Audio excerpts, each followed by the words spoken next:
বুঝি না আমার আজকের ভিতরে বেরোন লাগবে নাইলে আমি বাড়ি ফেরে দেন একটা কথা কষ্ট মতো পারতাম না। বন্ধু গত্তাইকে তো আমার কইতাছি শুনছি যে আমার বিয়ে শাদি করাইবো। আমার ঘরে বের কিছু আলাপ হইতে যাবে তো তো বালাই হয়েছে দুইজনে মিলে কেন করি না শাহিনের যে অবস্থা মনে না যে শাহিনের বাপে বিয়ে শাদি করাইবে। কে রে সমস্যা তো দোষ একটাই, শাহিনের বাপকে খুব ভয় পায়।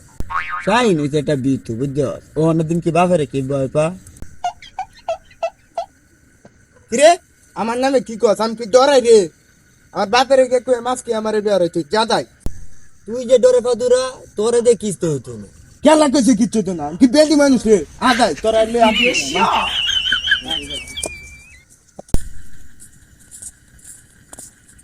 বন্ধু এই যে দেখ তোর বাপে না বইবে কাম হতে তুই যা আমরা এনে কারুছি যা। আচ্ছা তোরা এনে কার আমি গোহানি কই আইতাছি আচ্ছা যা আমরা এনে কারুছি তাইলে। স্যার রে কই যে এই যে তুই হইরে তুই ঘুরস না তো বাইক আদা তোরে যে সন্ধ্যার আগে দিছিলাম কামটি করতে, এখন বেল গে সন্ধ্যা পার হয়ে এখন রাইত হয়ে আছে, তুই কই আসলি অতক্ষণ?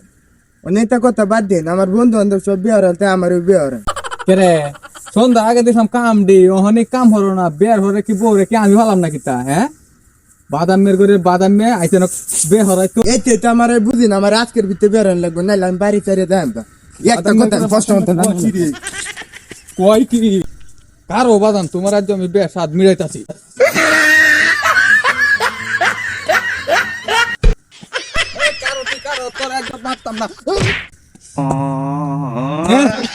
তোরে বিয়ে হওয়ার স্বাদ আমি মিলাই দিছি। যা তুই করলি সময় বাড়ি ছেড়ে দেবে গা, আমি তোর দুনিয়ায় ফেরা করে দিলাম, তাক করে বিয়ের স্বাদ মিটতেছে তোর।